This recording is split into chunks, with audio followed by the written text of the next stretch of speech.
Hello friends, आज हम बात करेंगे एशियंट इजिप्ट में किस तरीके की क्लोथिंग और ज्वेलरी होती थी। तो एशियंट इजिप्ट के लोग लिनन से बने कपड़े पहनते थे। लिनन एक हल्का और ठंडा कपड़ा है जिसमें इजिप्ट की गर्म जलवायु में अच्छा काम लिया है।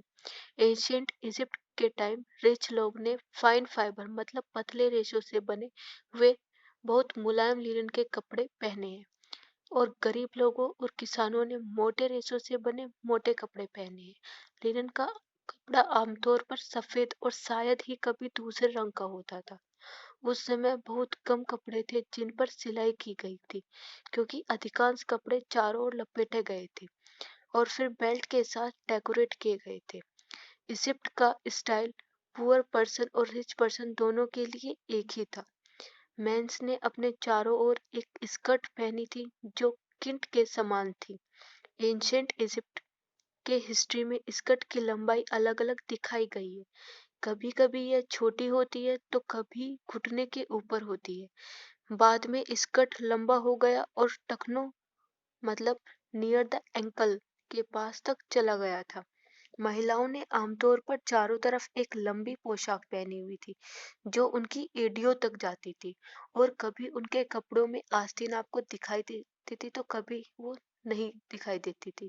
यह कभी कभी मोतियों पंखों का उपयोग कपड़े सजाने के लिए भी किया करते थे। इजिप्ट के लोग अक्सर नंगे पैर रहते थे, लेकिन जब वे शूज पहनते थे तो वे सैंडल का यूज करते थे। रिच पर्सन जो थे वो लेदर से बने सैंडल पहनते थे और पुअर पर्सन घास से बने हुए सैंडल पहनते थे।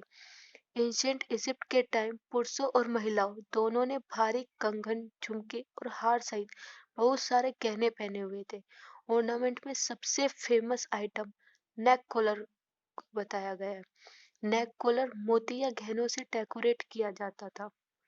हेयर स्टाइल बहुत महत्वपूर्ण था उस टाइम पे, और यह समय के साथ साथ भी बदलता गया। महिलाओं ने आमतौर पर छोटे बाल रखे हुए थे और पुरुषों पर अपने बाल छोटे करवाते थे।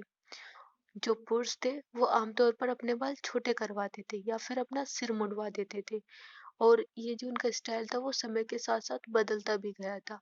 अमीर लोग, दोनों पुरुष और महिलाएं, अक्सर विग जो विग होती थी वो पहनते थे। जितनी अधिक इलेबोरेट और जड़ा हुआ आभूषण होता था उतना ही धनी व्यक्ति होता था। इसी के साथ आज का आपका टॉपिक खत्म हुआ। Thank you.